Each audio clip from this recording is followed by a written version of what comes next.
everyone, it's Silvia from Tarot. Welcome to my channel. Today is the 1st of September and so the countdown to Halloween is officially on. Let's have a look at all of the decks that I'm going to use for this season. So I have to confess that I started this video a couple of times because I found out while I was filming that I did not necessarily have the concept of dark decks clear in my mind. And so every time that I was starting to show a deck and I was talking about it, I just, in the context of Halloween and darker kind of decks, I just realized that there's kind of two different types of darker decks that I like to use for Halloween. One type is the no hope kind of deck. That's after much deliberation, I just chose to refer to these decks as the no hope kind of decks. And another category is this time not necessarily referring to hope per se, but those are the decks that are still dark, but they necessarily take darkness with a different pair of eyes, according to a different perspective. And some of them may have some light in them, some hope in them, but there's a couple of them that actually take Halloween for what originally, or not originally, let's say, because obviously Halloween nowadays, in a mundane sense of the term, is actually referring back to a kind of a holiday of celebration, you know, for the kids. Especially in the US, but nowadays you can see that the traditional trick-or-treating, for example, has expanded into Australia and I believe also into Europe as well.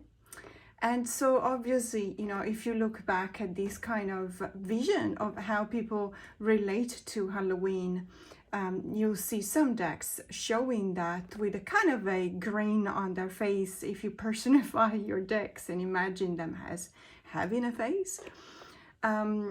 So those decks are still dark, as I said before, but they do have a bit of a Halloween-y kind of connotation in the sense that it's a bit of a funny side of Halloween that you know, kids love so much these days.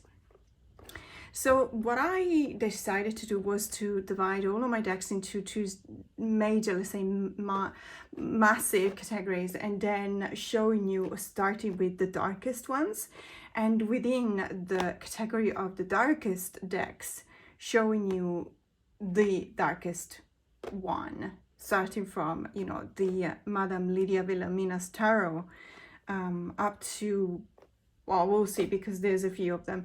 Now, just as a disclaimer, I intend this video to be very, you know, positive, in the sense that I actually really like dark decks. I don't know whether it's not just the seasonal liking that I have. I really do like them all, and I actually seek sometimes darkness whenever I look at a deck, deciding whether I want it or not.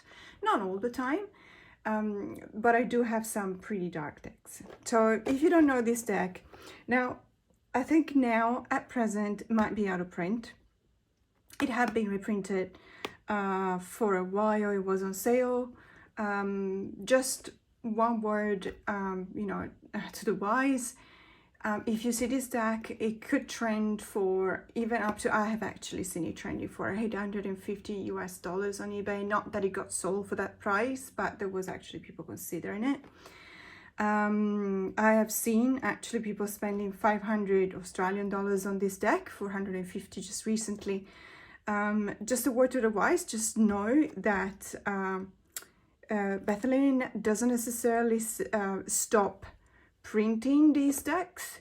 I've been following this deck for a few years now, and it does so happen every, say, a year and a half that she reprints them and she puts them available on her website. So if you don't have it, of course, if you can afford to spend $500 on it, go for your life. I'm not saying don't buy it. but whilst it may be out of print now, it may come back. That's all I want to say. And obviously, I actually was lucky enough to get it at a reasonable price of $65, which is actually what she charges in her website. And it does come with a book as well, not the grimoire, you know, that you can actually find on Amazon, if you can believe it, but with the guidebook that refers back to the book, to the deck itself. I think that this deck is the darkest one that I have in my collection, and as I said before, this is in no way a negative comment. It's actually quite the opposite, because I really like dark decks. Obviously, liking dark decks, this one is probably my favorite one, although that could probably change seasonally. Sometimes I prefer lighter kind of decks, and therefore obviously there will be something else taking a top spot, but this is one of my favorite overall year-round. It is one of those decks that it's a once in a lifetime. It's not just beautiful because of the collage that has been made, is just shows just how really good the creator was by managing her skills on collaging, obviously. And I really reckon that it's one of those decks that has got everything right. It's every single thing I'm looking for in a darker deck is present. There is really great art, so it's not just, you know, really dark, but there's really great art. It's obviously very dark, as in the images quite, let's say if you're impressionable, sometimes you want to skip ahead. I don't want to use the word, there are a few words, adjective, for example, I could use the word creepy, but I don't want to, because it does have a bit of a negative connotation, and I don't think this deck is creepy. However, were it creepy, if it were creepy, I would still like it.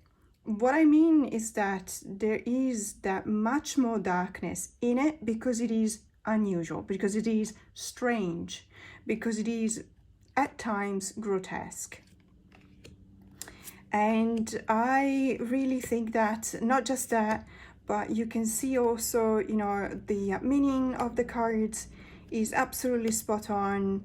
I really think that she's done a great job by curating the art, and, you know, choosing which images to associate to which meaning of the tarot, which, you know, it's not always the case. You can have a really, really creepy, and in that case I will use the word creepy, you can have a really creepy deck, but it could also not make sense. You know what I mean? It's not always the case that creepy equals to a job well done. This Devil card is absolutely gorgeous. I really love what she's done with, you know, replacing the face of the original painting with this skull and the horns. It's just one of those decks that I honestly think that this deck has been kind of imitated a lot.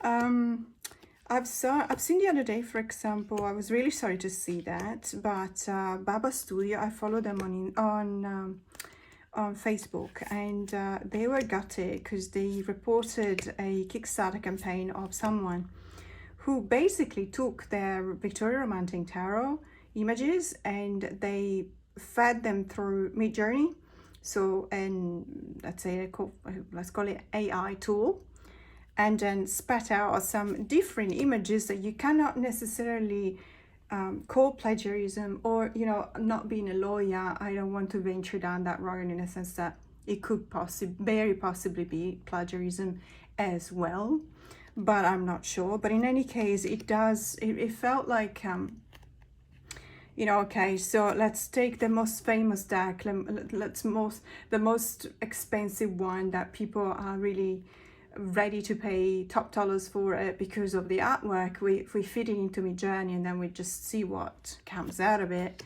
and we just put it on a Kickstarter campaign. So it was really sad, and I think that there's a lot of tarot that try and imitate the Madame Lydia tarot, sorry about that, but they never really quite achieve what she's done, what the creator Balgowlah has done. And I couldn't, you know, find a better card to finish the description of this deck rather than this one, the King of Wands, the performing artist that is reflecting also on Halloween, and it's got the Dia de los Muertos kind of effigy on the face. So this deck is, I believe, in my collection, for my feelings, whenever I look at this deck, this is the darkest one that I've got. However, as I said at the beginning of this video, I actually really love dark decks. So if you can think of a darker deck than this one that is not going to come out in the next few decks that I'm going to show you, please let me know in the comments below, because I'm actually looking for something. I don't know why. It's probably because I want to test myself. I want to see how far I can go. I don't know. I honestly don't know. But if you do know of a deck that is not super duper out of print and hard to find, and it's impossible because that doesn't cost $1,500, let me know if you know of a deck that is darker than the Madame Lydia, because I would be really interesting to see, also to see what you guys think. You know, it's the meaning of dark. So the next one I'm going to show you, this is a very famous deck, so I'm not going to spend a lot of time on this one. It's a mass market. It's the Deviant Moon Tarot by Patrick Valenza. This is the borderless edition by US Games. And I think that people either have this one or they have the one with the edition with the borders. It is a fantastic shadow work deck, really fantastic. I absolutely love the artwork. I love everything Patrick does. I've got the big book for this deck as well, and I find it fascinating. Going through the work in progress of the deck and the reason why these nightmares have been created, you know, and they actually had an origin as a nightmare for Patrick. So basically, these are the creatures of Patrick's nightmares. That's one way of looking at this deck. But the way in which, even more so than the Madame Lydia, the images actually give you an opportunity to dig deeper into the meanings of the cards. It is, to me, that makes this also a very good deck for a beginner. And please don't get me wrong, because I got a lot of criticism when I don't necessarily know what I mean by beginner. My way of studying the tarot started over 35 years ago. I don't remember the way in which I approached it first. It was probably because we were reading with friends, and some of us was more savvy than others. I honestly don't remember what I did. Did I study? I'm pretty sure my very first tarot was not even a RWS. It was a completely different system. It was more similar to a Sibylla kind of system. And then I did dive into the RWS, then I had the TDM, and then Thoth. But I don't necessarily, I'm not a good person to tell you what a beginner should study. Let's put it this way, okay? I'm going to be humble and honest. I don't remember. But the reason why I think this is a good tarot deck for a beginner is because the meanings are so really well depicted on the cards that it's a very beautiful scenic deck. So having said that, and I really want to stress this point, if there is a way, like a manual 101 for beginners, and I do give tarot and let's say and Lenormand reading courses, but my courses are not for beginners. That's something that I tell everyone. You may be a beginner and still enjoy my courses, but they're not necessarily the kind of courses that I would recommend to a beginner. I know it doesn't make sense at all, but the problem is that because of the way my brain is structured, I may present tarot in a holistic way to students. So I don't necessarily want to, if I talk about reversals, for example, and I will upload a video on how I read reversal, how I teach how to read reversals. There is a beginner level to read reversal. There's a sort of a advanced, and there's an ultimate level of reading reversals. And I don't necessarily think that these three different levels of reading correspond to more or less knowledge. So when I upload the video, you'll understand, because it's a very weird way that I have to teach tarot. I find that all of my students are actually quite happy because I have a different approach. Because otherwise there's so many other tarot tubers teaching how to read tarot. I mean, I can offer nothing new, but my way of teaching is very different. I'm not saying special, I'm not saying better. Very, very unusual, very different. Now the next really dark deck that I've got is the Murder of Crows Tarot by Corrado Roy. If you watch my channel, you know how much I like Corrado's work. He's Italian. I love everything he does. I actually knew, not personally, unfortunately not personally, but I knew of his work even before he produced this tarot deck, because he's the illustrator of one of the comic books, horror comic books that I used to read when I was in my teens. And so that was his early work, and that's probably his major work as well. Like, he's still doing, and that was Dylan Dog, the comic books. It's an Italian production by Sergio Bonelli Editore from Milan. And it's very, if you are Italian, you will recognize, and you've been reading Dylan Dogs, you will recognize, let me see, probably, there you go. You will recognize the features, even more so in this, so the features of the characters immediately. This is typical Corrado Roy's signature kind of work. I love how dark this deck is, that even the horse looks really, I don't know, really gloomy. And, you know, Murder of Crows, obviously. So it's a group of crows, and the atmosphere in this deck is just so exquisitely dark.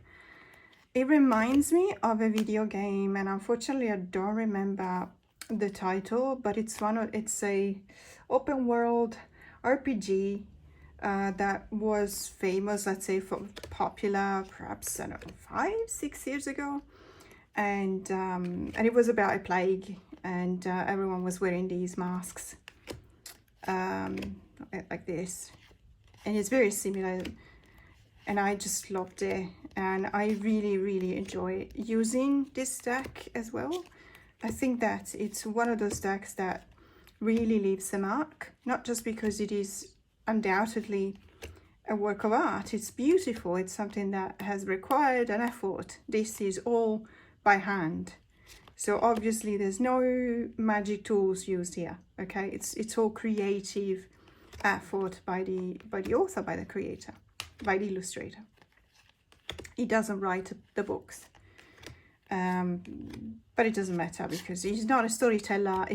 Or let's say he's not a storyteller in the sense that he uses the printed word. He actually uses visual media, and that is just absolutely adorable.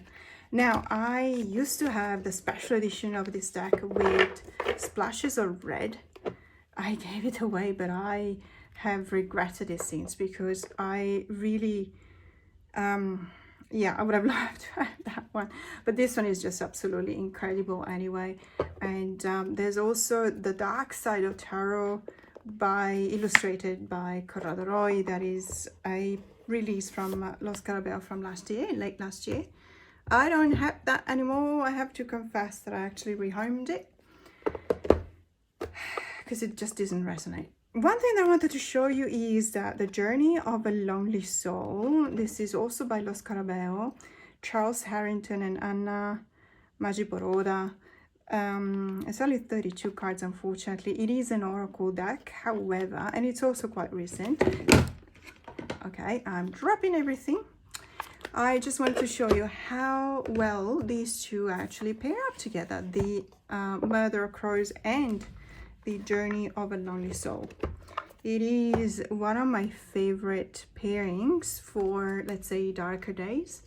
Now, I know there's a bit of a, because I have a skylight, there's a bit of a reflection from the light outside. It's going towards nighttime or evening time at least, but there's still a bit of light. So these two, I don't know, there's that call of darkness. There's a call of darkness. There's some kind of call to the darkest side of our heart that comes out of both of these decks. However, what happens when you use these two together? And please, if you have other decks that you think go well with the Murder of Crows, let me know. But when you use these two together, you actually open up some kind of a portal. So one thing is shadow work. One thing is when shadow work becomes complete. So don't stay in the dark side of things. Always work in the darkness with the aim, with the intent of actually bringing back things into the light in such a way that that will become useful. And I believe that that's just as difficult. That is even more difficult than, you know, remaining in the darkness, because when you access the darkness with the intention of going from one point to the other, it presumes that you're going to solve, you're going to process, whether it's grief related. In my case, it might be grief related. So let's focus on that. If I access my darkest recesses, and I do that because I want to reach that stage of grief that I carry with me and that is not processed, I do that with two decks, not just one. One will lead me down, and the other one would, I kid you not, I didn't do it on purpose, but we got the rising card, Persephone rising. You need to ascend, you need to rise after having touched rock bottom, basically. And I personally believe that you cannot necessarily do that with only one deck. You actually need, with one deck, you actually need two. And in this case, these two work really, really well together. You can read anything you want with them. You can read expression on the faces, which is an echo, definitely an echo. I mean, look at these, they have exactly the same expression on the face. You can look at directionality. You can look at any kind of resonance you feel works. But there's no doubt that these two decks are very powerful together. Very, very powerful. So again, Murder of Crows and the journey into the lonely soul. So the next deck I want to show you is the Poe Tarot, Trisha Lee Schufelt. This is a really beautiful deck. Very interesting one too. If you like Edgar Allan Poe, you will like this deck simply for the fact that each and every card has got a quote from one of the works of the author. It is in black and white. What I can say is that production wise, I've heard so many people complaining about this deck coming either with the broken box or with chipped, let's say chipped gilding. Mine came like this, so as you can see, the corners are chipped. I don't mind, I still work with it. And as a matter of fact, red, glossy kind of gilding like that ends up being chipped. Like my Bones to the Earth Flesh, unfortunately, is chipped. Yeah, there's no two ways around that.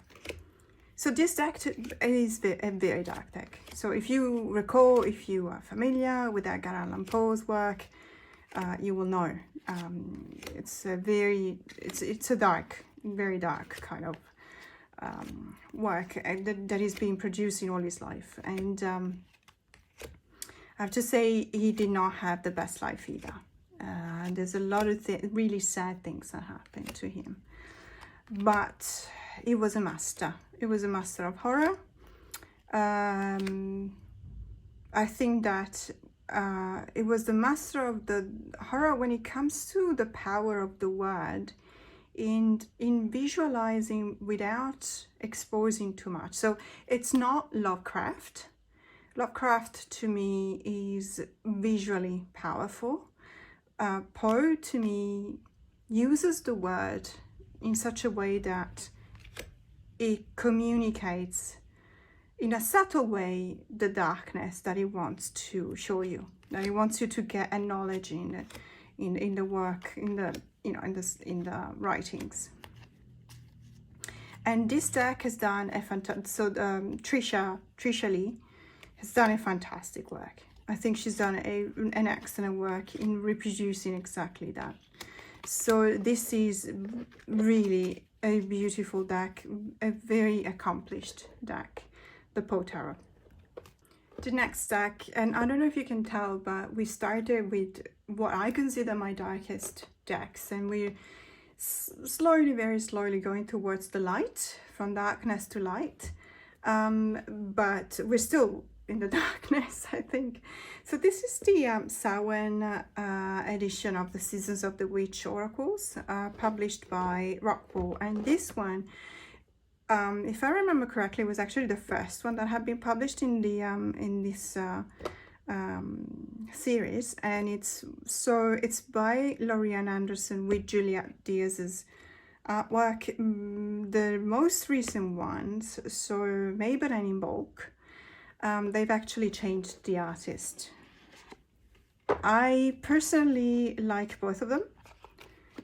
I have really enjoyed these oracles.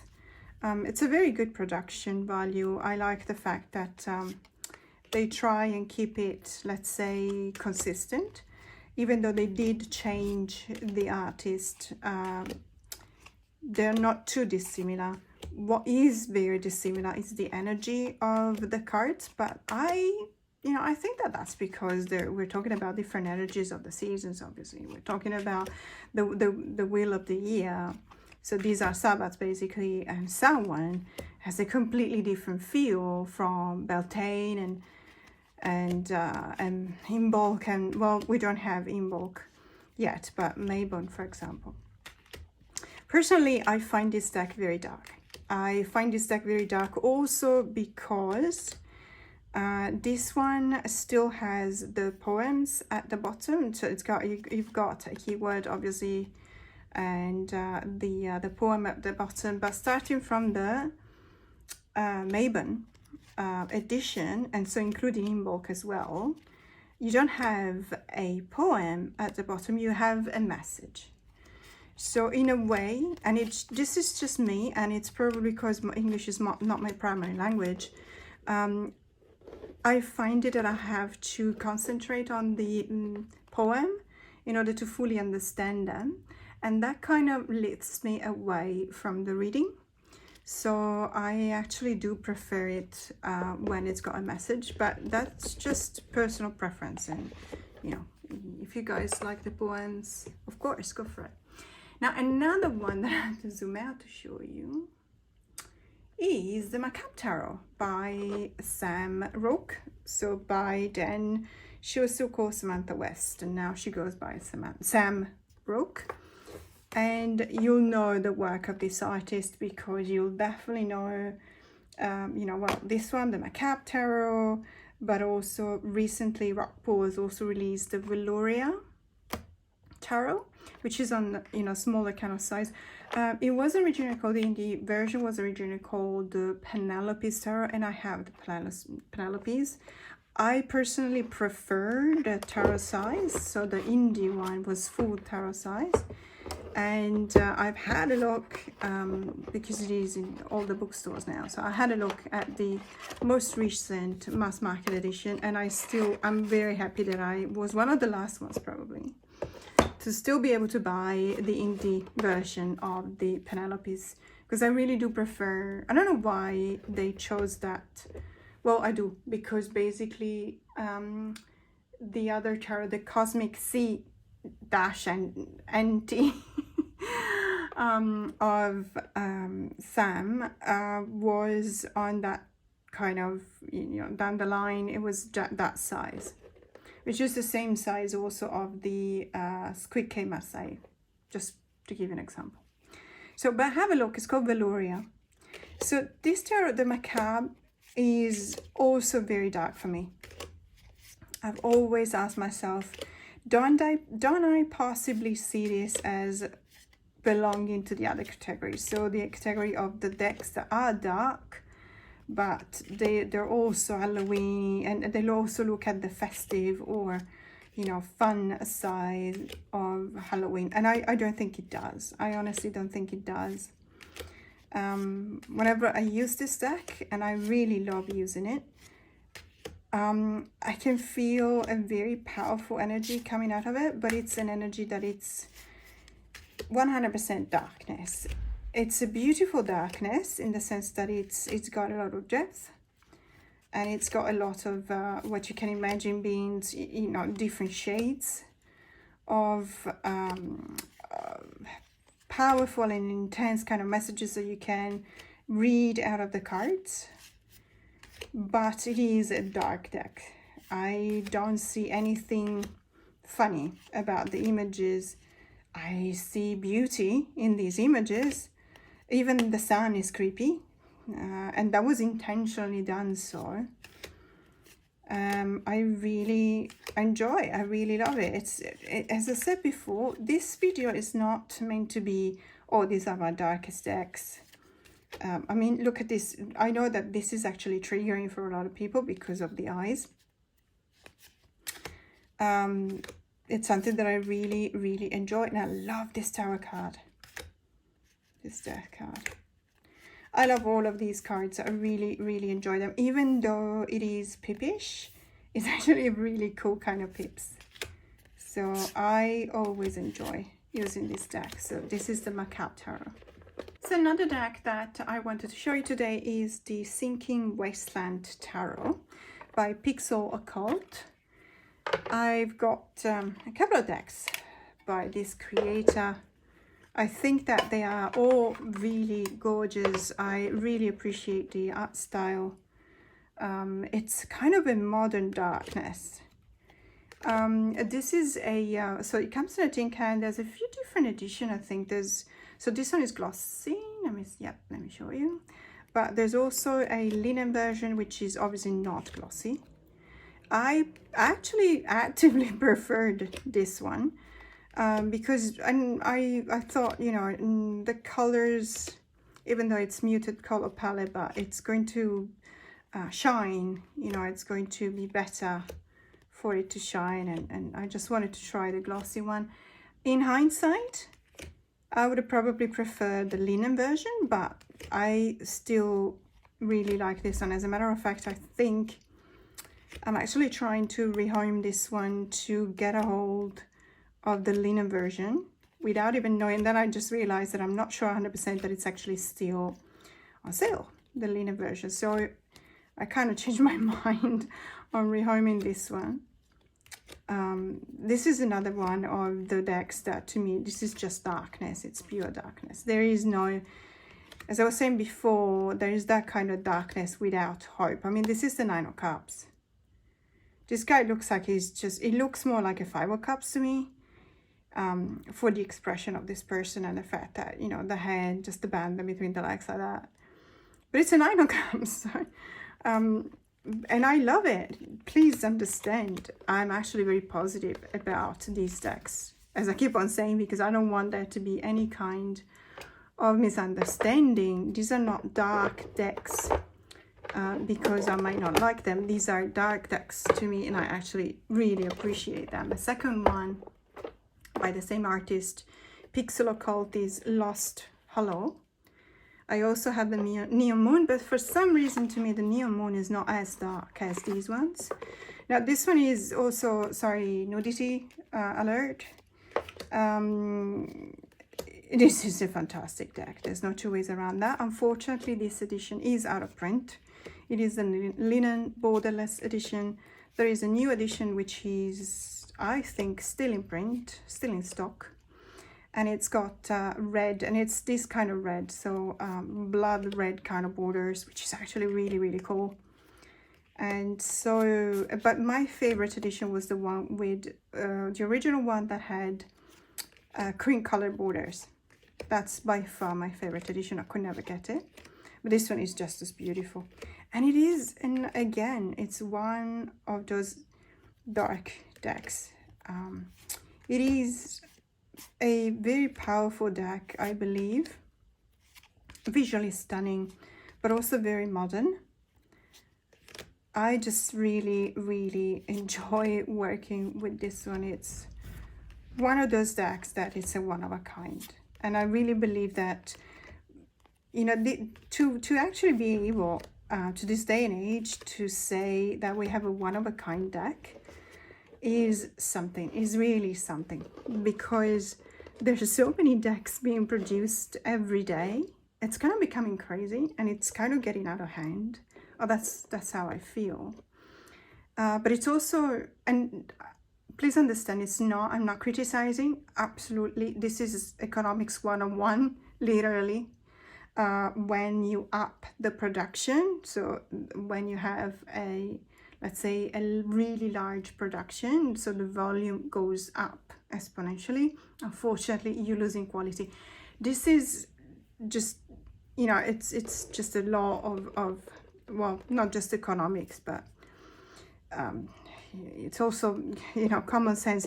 What I mean to say is that, of course, you still have fantastic decks being produced out there, absolutely. But because there's so many more produced in percentage, the ones that are so-so, let's put it this way, are actually much more. So to be able to actually nail the one that is still a one of a kind is becoming more difficult. I guess that's what I wanted to, you know, that's the point that I wanted to make. So the next, yes, so the next deck that is still really, really dark for me. And again, please be aware that there's a couple of triggering cards on this deck. So I'll try and just, you know, go quickly through them. So this is the Cursed Auguries Tarot deck by Ana Sara, and a Spanish illustrator. I think it's still available. I'm not entirely I'm not entirely sure, but I hope it is. Really, really like linen front and back. I don't necessarily think it's the best choice. It's a wonderful finish for the front, but having linen, the same type of linen finish on the back as well, makes the card a bit plasticky. The feel is a bit plasticky. I don't know if I explain myself, but if you have this deck, you'll understand what I mean. Again, there's lots of spiders. I'm just gonna try and go through the cards like that, so I don't want to trigger anyone. This is a really dark deck. This is a really, really dark deck, and not just because of a couple of cards. The energy is very dark. However, it's also one of those decks that becomes almost indispensable in my collection. So this is very personal. This deck has become essential in my collection. If I did not have this deck, I would actually be missing it. And I love this card, by the way. And the reason is that sometimes as a person, I need to confront myself with something really dark. And it's the same reason why we're actually, let's say, watching horror movies. So we test our fears. How far can we go? How much can we take? And how deep can we go as well? And this deck will definitely test you, will definitely test your limits. If you don't test your limits, the problem is that you will never know when you reach them, and you will never know your reactions. You will never justify them. You will never understand. Sorry, that was the worst card. That was very quick though, okay. So what I mean with that is that you better know your limits, because sooner or later you will be tested by them. And if you are unaware of how far you can go, you may find yourself in a very difficult position, not knowing what to do to get back to the light. So this is one of the decks that tests me over and over again, and it gives me the possibility to do it in a safe environment. And that's the important thing, because then I always know how to go back to the surface. So this is a deck that I really appreciate having in my collection, and it's the Cursed Auguries Tarot. Okay, I'm not going to spend too much time on the next deck, because if you watch my channel, you know how much I love the Tarot Z by Alejandro Colucci.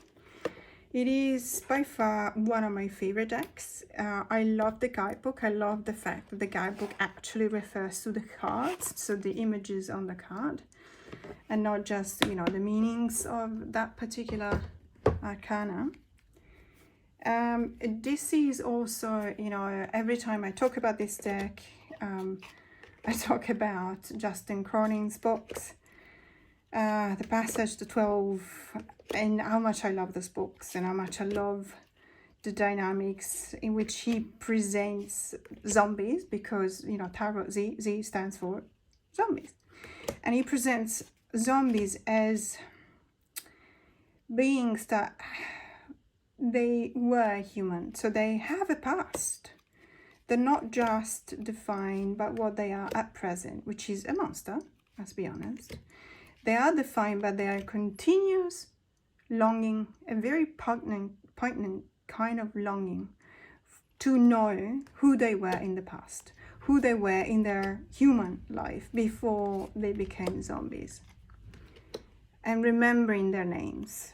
And it's something that is so, it's so very touching, so very moving for me. And I always looked at all of these movies, you know, after I read those books, I always look for a either another book or a movie or a TV show, or even, you know, a tarot deck that actually deals with zombies that way. And this to me is exactly that. It deals with the lost humanity of these new beings and the constant longing that they have for what they have lost, and specific, not possessions as in, you know, money or whatever, but their name, because with their name they lost their identity.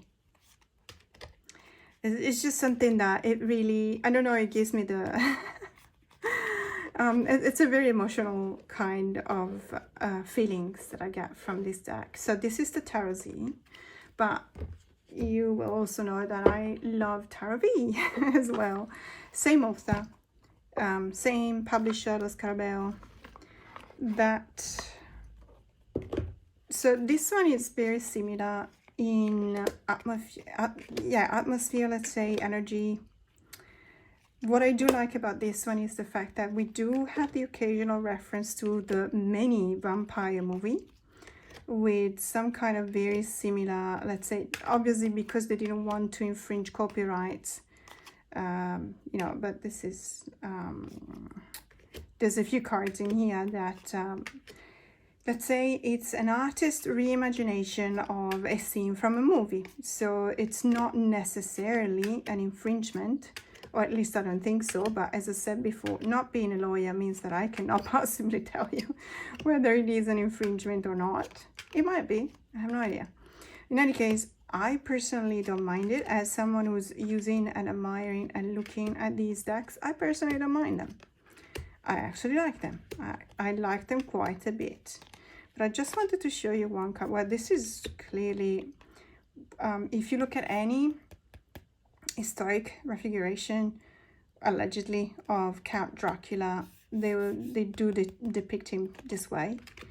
But there's also, I just wanted to show you, to refer back to the fact that there are scenes taken from a movie. And to me, this looked like Brad Pitt in the Interview with the Vampire. You know, possibly this one, Tom Cruise, I'm not sure. So it does have that kind of vibe. And now that I've talked about Interview with the Vampire, I feel like watching it for the upteenth time because I actually really like it. So I'm not, let's say, between zombies and vampire, which is a very odd question to ask, but I don't know which ones I prefer. Vampires have that sensual kind of approach to life, about Epicurean, you know, living to the most, because basically you're not alive, you're just sustaining yourself with other people's blood.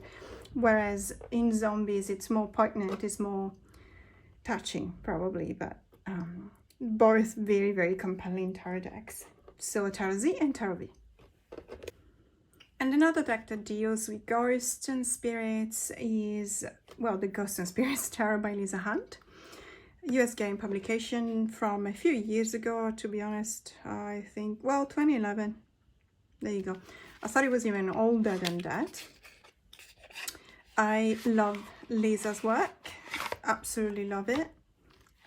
This is my favorite though, and it's such a pity that I don't honestly know whether originally there would have been a bigger guidebook.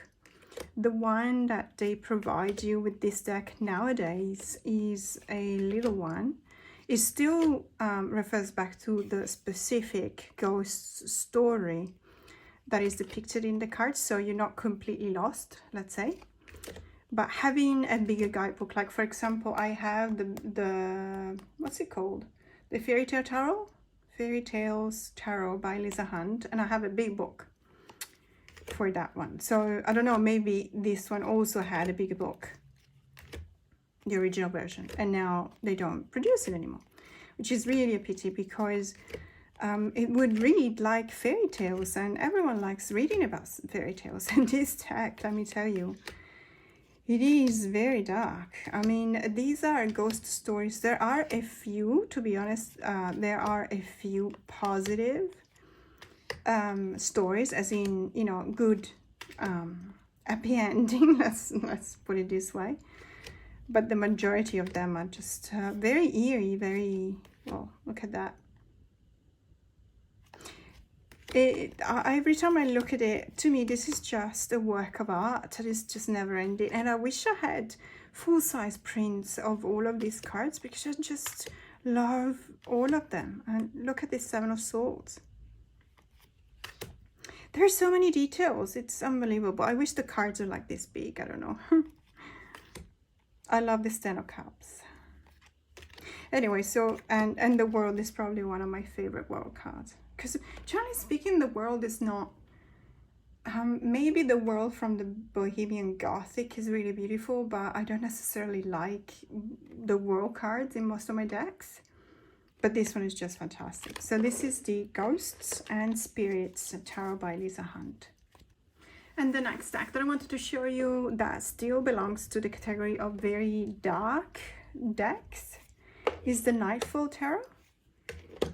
So this is a modified version. It came with quite large borders, but the problem mostly was related to the gilding. So it had silver, very beautiful silver gilding, but you could tell it was a kind of a cheap production. It's by Shifa, by the way.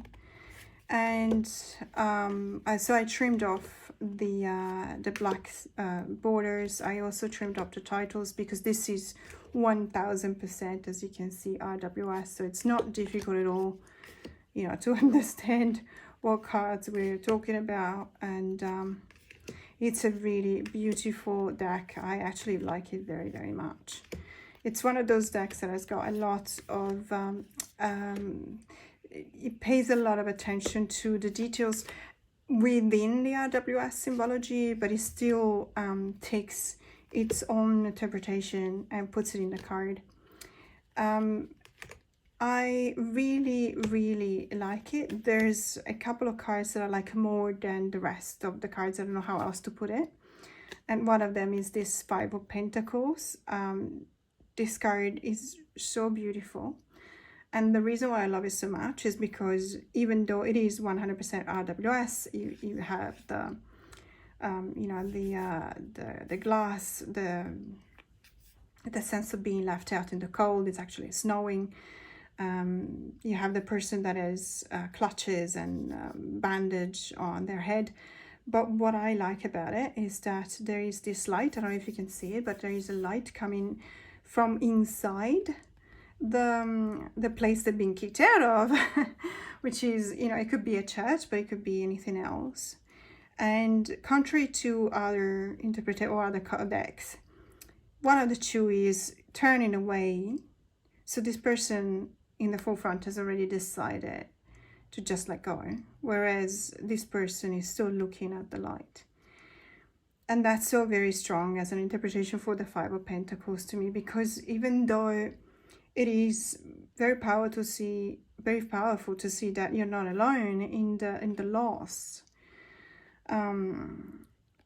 it doesn't mean that you're both at the same stage. So it's reflecting on life, and it's something that I Oh, this one was upside down. We got the devil upside down. So this is the Nightfall Tarot. And another deck that is one of my most recent acquisition is the Arcana Iris Tarot by Mandeep. Mandeep is Australian, so I was very happy to actually get a hold of this deck. I will put in the description box below, I will put the link to Mandeep's Etsy store. So I contacted him because this deck has been on my wish list forever. And I saw that he had a discount on the deck, so I got in touch with him, and I'm so very happy that that I got it. I don't know whether it's still on discount or not. It might be, it might not be, I'm not sure. But in any case, you'll be able to find it. And it's just unbelievable. I can assure you this deck is one of the, let's say the interpretation, it's one of those decks that ticks all the boxes in the sense that the interpretation of the card, the artwork, the production value, all of these things are actually, let's say, really good. So it comes with, this is a tuck box. It comes with this guidebook. It's not massive, as you can tell. It's not a massive, but what I like about it is that there is an interpretation, an explanation of the art. So for the star, for example, water and blood are seen being poured out of two jugs, representing the subconscious and the conscious respectively. The chains that bind these hands extend towards the sky, symbolizing a connection to the divine. And then there is an affirmation or a sentence or a message. I know the reality on the other side of my hope. I really enjoy looking at all of these writings and explanations on the cards. It's been a pleasure to have a look at this deck. I have a pairing in mind, but I don't have the oracle I want to pair this tarot with yet. So the principle behind these cards is that there is this mix of representation as if we were given an X-ray look into the essence of the characters. So in this case, for example, we see a mother. We can imagine it's a mother holding a child. But part of both the mother and the child are seen as if through the X-ray, through an X-ray machine, let's say. And it's a beautiful way to address this ambivalence of light. The light that is also darkness, the darkness that is also light, which is in essence is also what we face every day in our lives, because not everything is, you know, luckily not everything is in the darkness, but not everything is in the light either. And there's also always some kind of evolution that needs to be achieved, and that presumes a lot of work. So we've got a couple of additional cards in the Arcana. So we've got the World, but then we got the Druid and the Fates. And I will start with the Minors. I would say it's let's say halfway between illustrated or scenic, sorry. That's not fully scenic, but also, you know, it's very, the symbology is very to the point. So I really enjoy looking at this card. I really enjoy. I haven't had enough time because I only just got it, well, a few days ago, and then I was held up in jury duty. And so I could just, you know, it's the whole day. And when I was coming home, I was so exhausted. I was just too tired to do anything. I was going to bed. And so I didn't have time to work with this deck. And it's also because, as I said before, I really do have an idea on what to pair it with. But I haven't bought that Oracle deck yet. So, and I'm just enjoying, you know, looking at the cards. Is one of the reasons why I believe we need to find our own way to bond with the deck, because it needs to be something that we enjoy and not something that we see as some kind of an exercise. So shadow work can be an exercise, healing the inner child wound could be an exercise, but bonding with the deck, or the first kind of approach that you have with the deck, needs to start within yourself. What do you like to do when you bond with the deck? So no one can actually tell you how to do it or how to do it correctly, because there can be like a million ways to do that, but you have to be the one choosing what to do in order to bond with the deck. So this is the Arcana Mortis Tarot. And with the next deck, which is the Dark Days Tarot, you'll see that we're actually starting to look towards the light. So we're still, to me, this is still part of the really dark ones. But contrary to the very first ones that I was showing you, this deck is not just without hope, let's say. There is a bit of a, let's say, perhaps a suggestion of light. I don't know how else to call it. But there is the suggestion of a possibility of something other than darkness. And you can tell from many images. I mean, generally speaking, this deck is still rather dark, and it is called the Dark Days Tarot because this is supposed to be a homage to our dark days. You know, those days where we can only see or perceive the darkness. And I can assure you that if you do end up using it in a dark day, this is actually quite consoling. I wouldn't call it exactly a hug deck, because that's not what I feel this is. But it's not one of those decks that you start from a low point in your life and it brings you lower. On the contrary, it actually does give you some kind of indication or direction towards the light. And I really appreciate that. And it's a very beautiful deck. I absolutely really love the artwork. I think it's fantastic. It's superb. Really like it. Dark Days Tarot. And with this tarot, I think it shows even more that which we already seen with the Dark Days Tarot.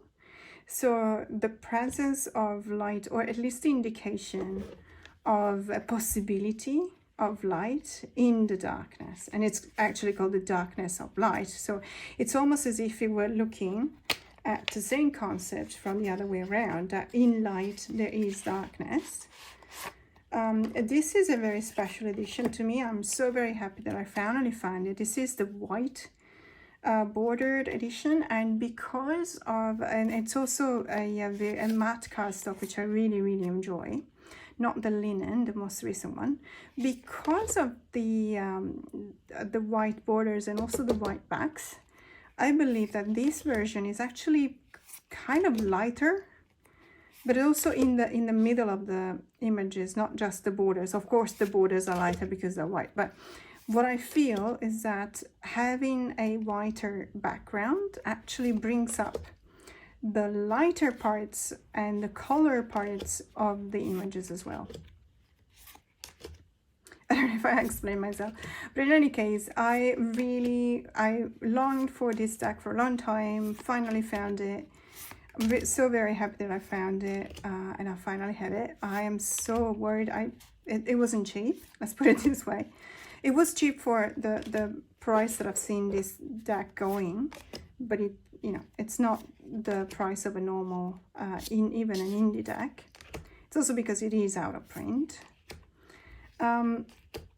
I'm almost scared of using it because of that, because it wasn't cheap, and you know, recently I'm trying to be more mindful of how much money I allocate on what kind of decks. So I had no problems in spending a little bit more for this version because it's unique. But for example, there's, and I'm not going to name names because obviously I don't mean to say anything about the artwork, but there is a tarot deck that is new, not out of print. It is an indie deck, but it's completely new. It's in stock. You can find it in 2 or 3 different suppliers other than the illustrator. But they ask for $175 just for the deck, Australian, plus shipping from Europe, which will take it to much more than what I paid for this deck. Now, if that deck goes out of print, of course, there might be a way to justify that kind of money.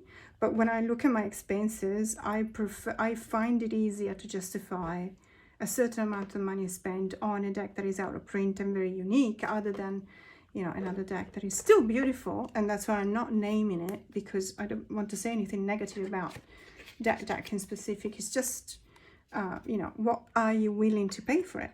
And in my case, I asked myself, and, you know, my answer was no, right?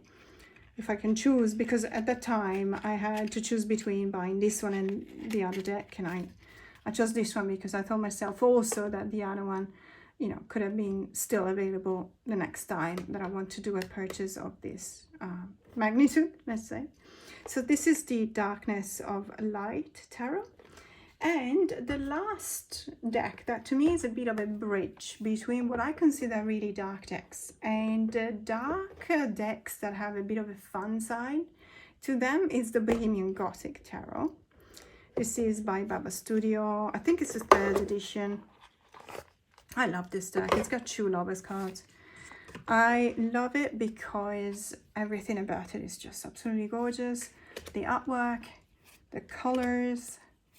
But what I think, you know, this is still a dark deck. Absolutely. There's no 2 ways around that. And yet, it still feels like there's some kind of, I don't know, maybe a wink by the creator, by the characters actually in the cards. It's a bit of a, you know, perhaps it's a bit of a naughty kind of deck in the sense that it gives you the impression of being that dark because of, you know, all the elements on the cards, and then you find 1 or 2 elements that actually look perhaps a bit whimsical. And therefore, this is the reason why, to me, this is a bridge between, you know, no hope and, you know, and the funny or the whimsical side of Halloween.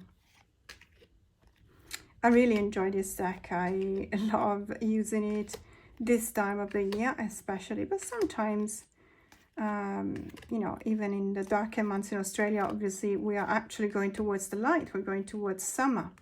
So Halloween for us is actually, generally speaking, a very sunny day with lots of light. This is a really beautiful card. Even this one. So the darkest months for us are actually June, July, and August. And sometimes I use it if I'm home, because generally I mean, see what I mean? This is the 5 of Swords, and definitely it's the card of kind of being manipulated and gaslighted and you know, deviated by someone who's technically evil, and you can't even see it, because I don't know if you can see the face, the expression on the face of this person. On the one hand, she probably is scared, but she's also, it almost looks like she's fascinated by it, by the wolf, the werewolf, or if it is a werewolf. So that's the reason why I do believe that this deck is a bridge between the 2, and also this card and this. Sorry, but I know that this is meant to be a dark one, but to me it just makes me laugh. So this is the Bohemian Gothic Tarot, and it's a bridge between what for me are the darkest decks and the decks that I use in the same period of time as the darkest ones, but that have a little bit of funny component to them. And so the first one that to me still, you know, don't get me wrong, these are not funny decks. These are not comedians if we personify our decks. These are not comedians by any means, but there is something that is related to the season of Halloween. And in specific, the Santa Muerte Tarot, because it's referring back to the Dia de los Muertos, which is the Day of the Dead, in the Mexican or Central American tradition. This is still a kind of a dark deck, but because it's so gloriously beautiful in the depiction of the skulls, and you also feel this sense of celebration in the deck. So the El Dia de los Muertos, the Day of the Dead, is actually a festivity. It's, you know, it's an invitation to celebrate. And you can definitely feel that coming from the card. There is that sense of, you know, let's enjoy whatever we have in a dark way. Of course, it's not your Beltane, you know, kind of enjoying life, but it is still a lighter kind of deck compared to the ones that I've just shown you. It is very beautiful. I know that there's a mini edition of this deck, and I just had a look on Amazon, and I could be wrong, but I saw that it doesn't have these borders, and I honestly, I would prefer these borders not to be there. I don't know why they did it this way.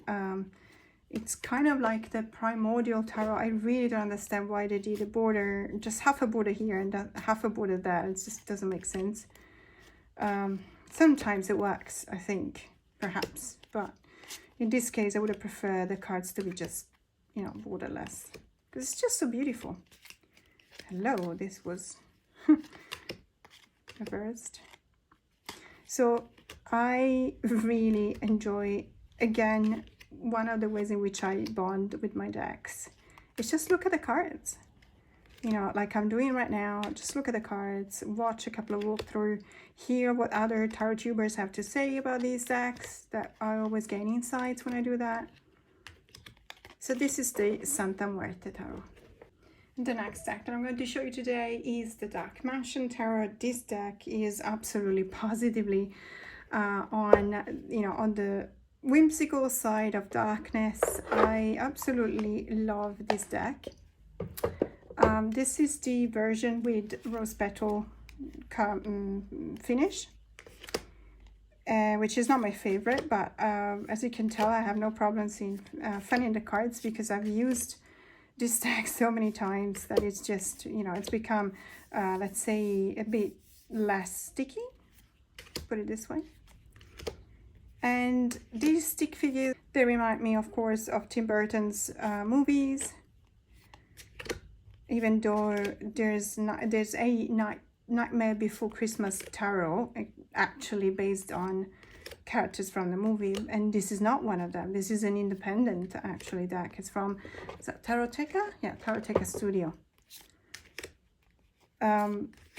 It's just really beautiful, and I really appreciate it. But it is that kind of deck that, you know, it's dark. I mean, the title is the Dark Mansion Tarot, but it's the kind of whimsical, and I love the attention to details. And I mean, I look at this hangman. Isn't it absolutely adorable?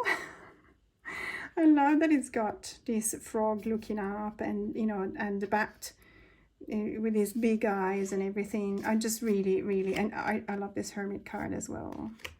And Death looking bored. Judgment, everyone is dancing.